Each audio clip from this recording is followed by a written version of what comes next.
Hello everyone. आज का topic है fixing frequencies first on 5G economic पे ऑफ इन बजट स्पीच। ये जो बजट इस बार का जो बजट हुआ था इसमें 5G के बारे में डिस्कस किया गया था। अगर इसको सक्सेसफुल बनाना है तो सबसे पहले फ्रीक्वेंसीज को फिक्स करना पड़ेगा, राइट। तो आइए देखते हैं। Finance minister Nirmala Sitharaman budget announcement that the government propose to conduct the required spectrum auction in 2022 to facilitate the rollout of 5G mobile phone services in fiscal year 22-23। Sitharaman के द्वारा जो अनाउंसमेंट हुआ था बजट में कि ये जो स्पेक्ट्रम का ऑक्शन है इसी बार कर दिया जाएगा 2022 में, ठीक है। और 5G सर्विस को लाया जाएगा इस फिजिकल ईयर में 22-23 के पीरियड में, ठीक है। Has understandably triggered speculation including about the feasibility of the time. और ये जो कहा गया है सीतारमन के द्वारा, ये थोड़ा सा कुछ क्वेश्चन अराइज करता है कि इसका फिजिबिलिटी क्या था। मतलब फिजिबिलिटी इन द सेंस मतलब इसका टाइम पीरियड, मतलब कितने टाइम लाइन में ये कर दिया जाएगा, ये सब है। The government needs to expedite the rollout was framed by Mrs. Sitaraman as being propelled by an appreciation of the latest generation telecommunication technologies, ability to serve as enabler of economic growth and job creation। ये जो सीतारमन के द्वारा उत्सुकता था इस चीज़ को लाने के लिए, रोल आउट लाने के लिए, ये कोई चीज़ इनको पुश कर रहा था, जैसे कि ये लेटेस्ट टेक्नोलॉजी है, ये पुश कर रहा था। और इनको कहीं ना कहीं ये लगता है कि टेलीकम्युनिकेशन टेक्नोलॉजी जो है ना, ये इकोनॉमिक ग्रोथ में बहुत अच्छा काम करेगा और साथ में जॉब क्रिएशन भी होगा। Commenting on the budget announcement, communication minister Ashwini Vaishnaw said TRAI TRAI was expected to submit its recommendation on the spectrum to be set aside for 5G by March। और कमेंट करते हुए इस बजट को लेकर के अश्विनी वैष्णव जो हैं, इनका कहना है कि मार्च एंड तक में ये स्पेक्ट्रम डिसाइड कर लिया जाएगा। Adding that the auction of the airwaves would be held soon after. और बहुत जल्द ही एयरवेव का भी ऑक्शन हो जाएगा। While last week flurry of announcement have raised the possibility that the next auction of telecom spectrum may be held within the next few months। और इतना जल्दी जल्दी जो अनाउंसमेंट बहुत चीज़ में कर दिया जा रहा है, ये कुछ थोड़ा क्वेश्चन तो राइज करता ही है कि ये जो ऑक्शन है टेलीकॉम स्पेक्ट्रम का, ये आने वाले मंथ्स में कर दिया जाएगा। There is little clarity on the approach on government plans to take the regard to crucial issues surrounding the introduction of 5G issues. और ये जो इतना जल्दी जल्दी सारा अनाउंसमेंट किया जा रहा है, जिसके कारण कुछ जो है ना, मतलब क्वेश्चंस आ रहे हैं कि इसमें कोई क्लैरिटी है नहीं, मतलब कैसे करेगी गवर्नमेंट, राइट, ये 5G सर्विस को लेकर के।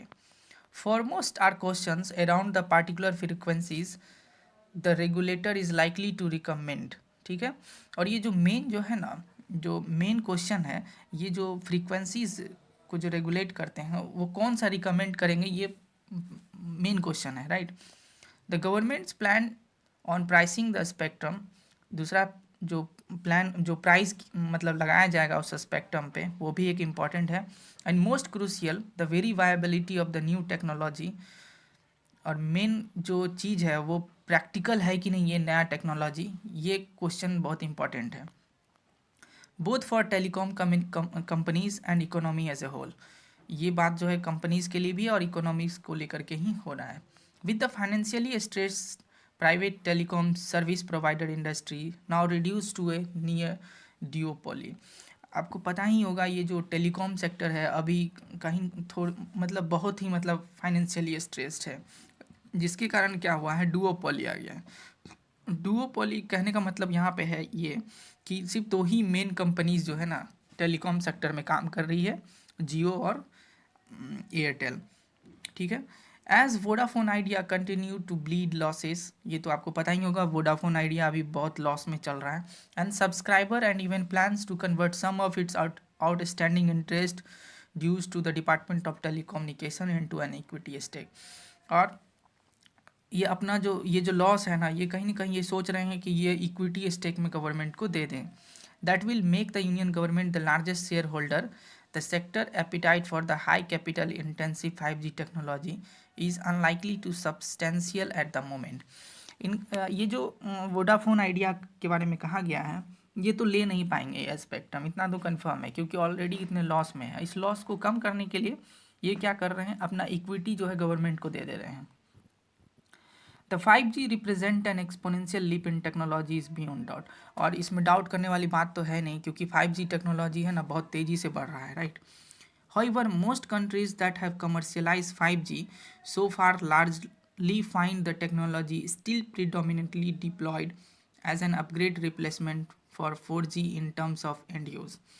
और ये जो बहुत सारे कंट्रीज़ जो हैं कमर्शियलाइज़ किए हैं 5G को, वो मेन जो है ना, मेन डिप्लॉय कहाँ पे किए हैं, जहाँ पे 4G का ज़रूरत नहीं है वहाँ पे ये टेक्नोलॉजी को डिप्लॉय किया गया है। With the industrial and public utility application envisaged still at least a few years away। और मेन जो इसका यूज़ है इंडस्ट्रियल और यूटिलिटी एप्लीकेशन में, वो अभी भी बहुत दूर है, मतलब अच्छी तरीके से यूज़ नहीं हो रहा है, ठीक है। Also for the new technology to work at its optimum potential the government would need to not only offer the key operational frequencies including the below 1 GHz। अगर इस टेक्नोलॉजी को अगर और बेहतर बनाना है तो गवर्नमेंट को किस मतलब कुछ चीज़ों पे फोकस करना पड़ेगा, तो वही डिस्कस किया गया है। तो सबसे पहला है कि जो ऑपरेशनल फ्रीक्वेंसीज है वो बिलो 1 GHz से होना चाहिए। The C band frequency around 3.5 GHz होना चाहिए। एंड द हाइयर, अगर हाई की बात करें तो 26 GHz। But also crucially enable the transport और back haul of the signals between the base station and the telecom operators core's network by offering no to low cost E band airwaves. और last में जो main सबसे important है transport का, ये जो मतलब सिग्नल का इधर से गया और वापस आया, इसका जो कॉस्ट जो है ना थोड़ा कम होना चाहिए। विद द कोविड-19 pandemic having shown up the existent mobile networks inadequacies in terms of reach. और हम लोग को कोविड-19 में ये पता चल गया था कि जो मोबाइल नेटवर्क जो है ना अच्छी तरीके से काम नहीं करता है, ठीक है, मतलब अच्छे तरीके से, मतलब बहुत सारा इश्यूज़ था, वो सब पता चला था कोविड-19 पैंडेमिक में। Specially in enabling the delivery of education to remote and rural students. और ये जो नेटवर्क है ना, मेन कहाँ पे ऐसा प्रॉब्लम आया था, एजुकेशन सेक्टर में, और रिमोट मतलब जो गांव विलेज होता है ना, वहाँ पे सही से नेटवर्क पहुँच ही नहीं पा रहा है। कहने का मतलब, it may make the most sense to delay the introduction of 5G until policymakers are sure its economic payoff will outweigh the high cost। अब यहाँ पे लास्ट में ऑथर के द्वारा कंक्लूड किया गया है कि जो एक सेंस बनता है, ये जो इश्यूज दिखा रहा है कि अभी तो ऑलरेडी नेटवर्क खराब स्थिति में है, ठीक है, पहले इसको ही ठीक करना चाहिए, तभी मतलब ये नया टेक्नोलॉजी पे आना चाहिए। तो ऑथर का लास्ट में ये कहना है कि ये जो टेक्नोलॉजी है इसको अभी डिले कर देना चाहिए, जब तक कि पॉलिसी मेकर ये ना देख ले कि मतलब इससे प्रॉफिट अच्छा आए, ठीक है। ओवरऑल पैसेज यही था आज का, धन्यवाद। और वर्ड्स जो है मैं डिस्क्रिप्शन सेक्शन में मैं डाल दूंगा। और एक लास्ट बात, अगर आपको कंटेंट पसंद आए तो प्लीज़ सब्सक्राइब कर दीजिए, धन्यवाद।